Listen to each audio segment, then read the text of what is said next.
but it's certainly possible, and it's definitely possible with this deck.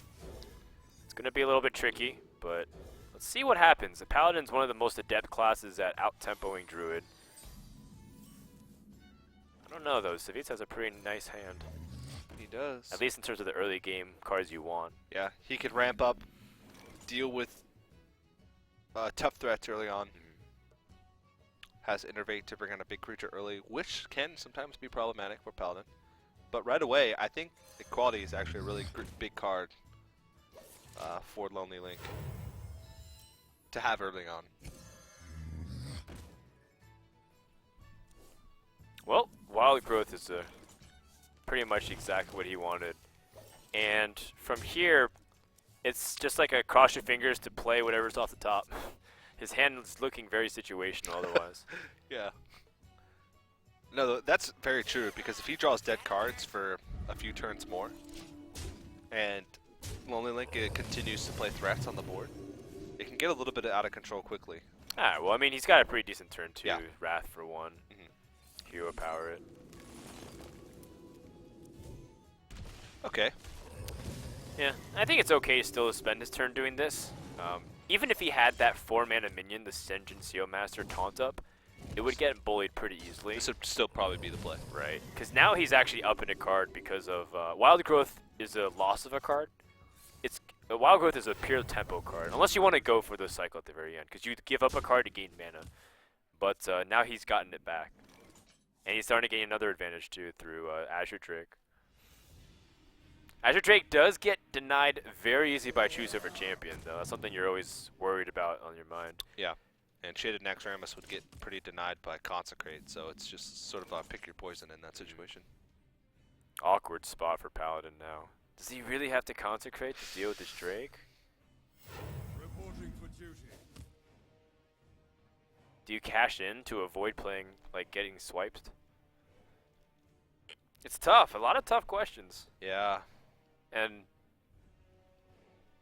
I don't know, this Equality is also very strong. Like, Quality is one of your best tools against Druid's boards because Druids often have like 4 to 5 health cost minions.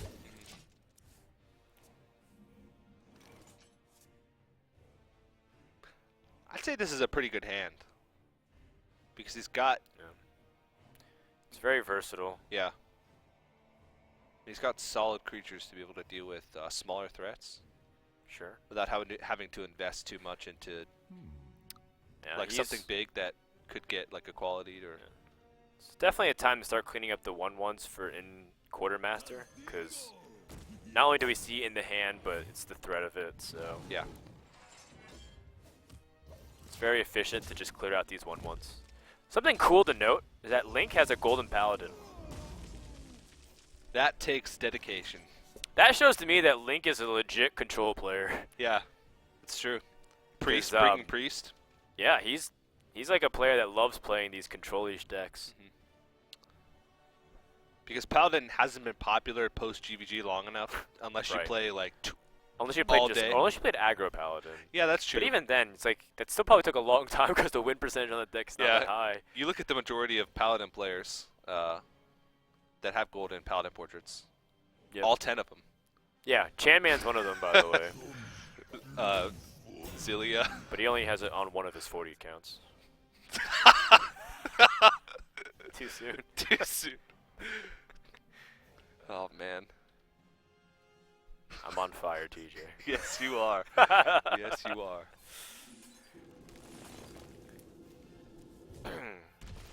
Wrathing for 2 to draw a card. Like, again, this is basically the exact opposite of what happened in the Priest versus the Paladin game, where like the Paladin got out-carded again. Actually, I guess it's the same, but the roles have reversed. The Paladin's getting out-carded by a lot of efficiency. And like now, like Consecration just kills 1 minion. It's like a quality Consecration, 2 cards for 2 cards, and these are like weaker minions. You know that there's going to be minions that you'd rather use Equality on, like Ancient of War, or scenarios. To be honest, like Hero Power Pass seems viable, Right. just because you have a quality Consecrate. But that's such a dead giveaway And the Druid can just sit back and literally just pass and do nothing. Right. Well, they're going to play a third minion and then pass. Yeah. And a third minion would be like Azure Drake, which pays for itself. Mm-hmm.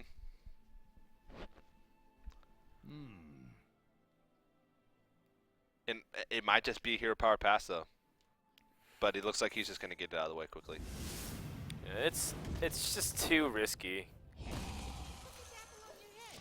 He still doesn't have confirmation that his opponent isn't playing the combo, by the way. I know we probably have a strong inclination that it's not, but you can't ever be too sure. Yeah. Double 5-drop is possible this turn. I'm almost positive it's coming out here. Yeah. In the past, Senjin Shieldmaster might be a little bit of a giveaway.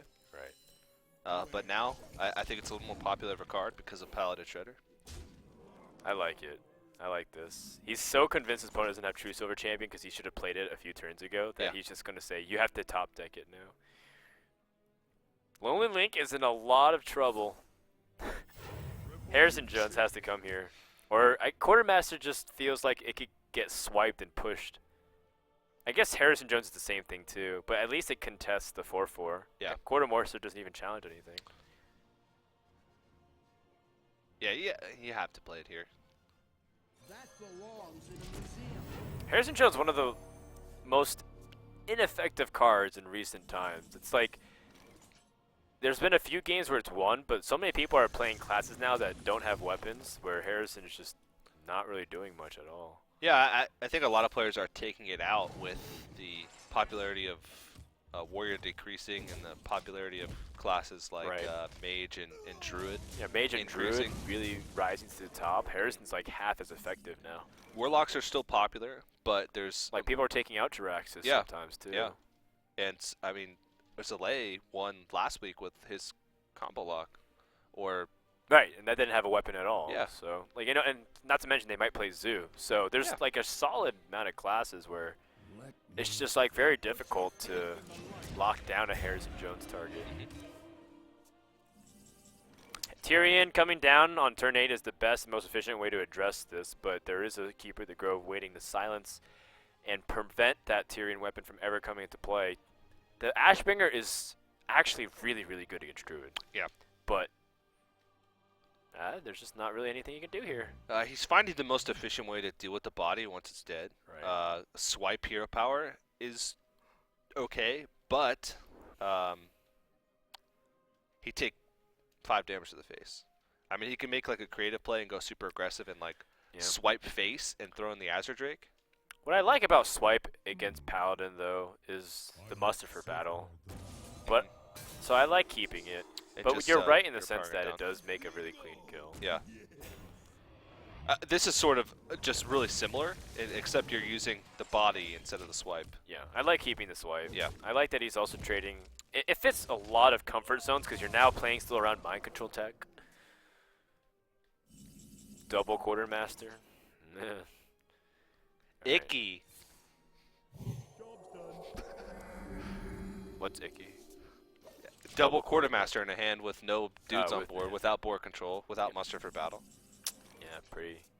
What did you think awkward. I was saying, Icky? Froden just looked at me No, like... it's like, I don't know, were you quoting Leper Gnome or something? I wasn't quoting anything. Oh. Just saying Icky. Do you want me to say something else next time? I'm not your tiger, Mom. I'm not going to tell you what to say. So I think the question becomes whether or not Savjz feels like enough extending more onto the board. But you can't. Not even just for mind control tech reasons, but equality consecration. It's just okay just attacking face and then hero powering. This might feel really unintuitive if you're just learning Hearthstone. You're like, don't you just want to keep advancing the board? But Paladin has the ability to sweep really easily with his board clear. Not to mention how popular that mind control tech card has become. Yeah. And you have so many answers in your hand. You have Big Game Hunter, 2 Big Game Hunters actually, Swipe as well. Maybe you swipe the face. Maybe just like go super ham and just like threaten to kill. Yeah, well, I mean, Swipe's not going anywhere. 4, 7, 9 damage next turn. If you...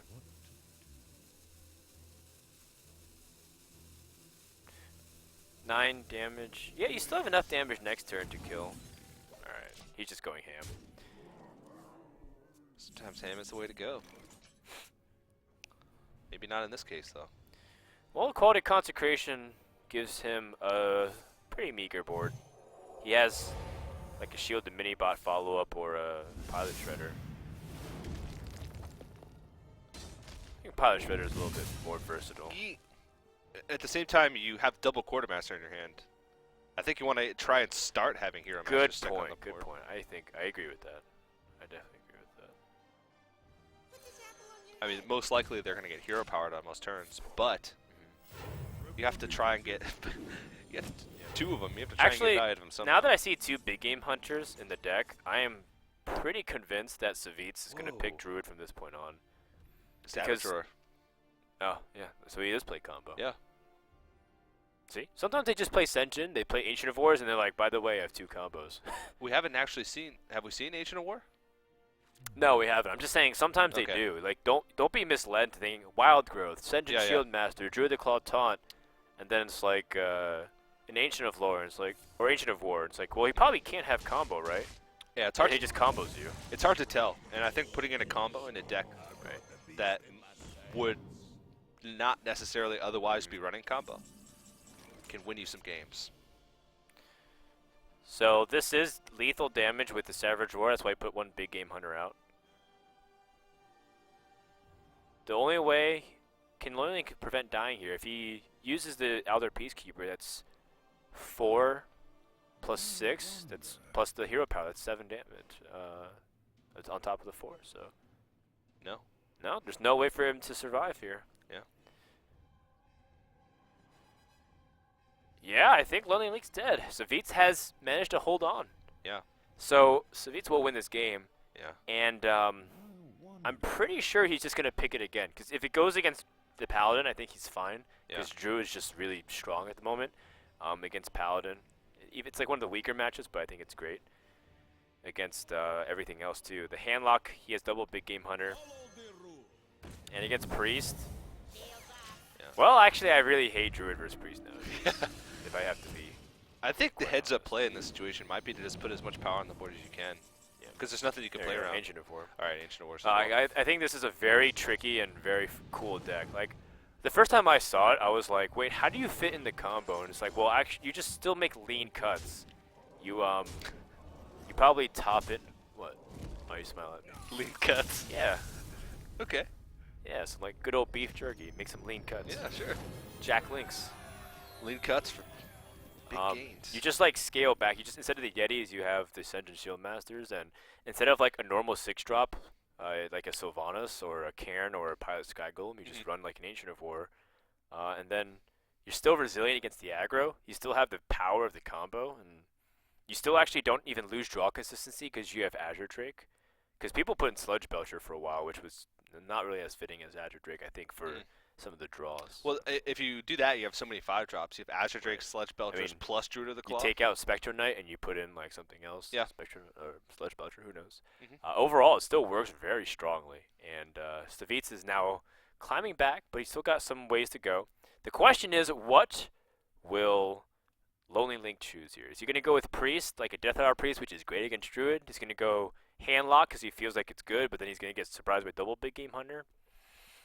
Maybe he's going to get Handlock and just fall into the right draws, and then get like Giants and Savjz can't answer them. That's one way Handlock could beat him. But I'm pretty sure Savjz is going to go with Druid. Yeah. It just feels like too good of a deck right now, based off how he equipped it to be good against the field here. I could be wrong though. I mean, it could be Paladin or Mage. He likes both those decks.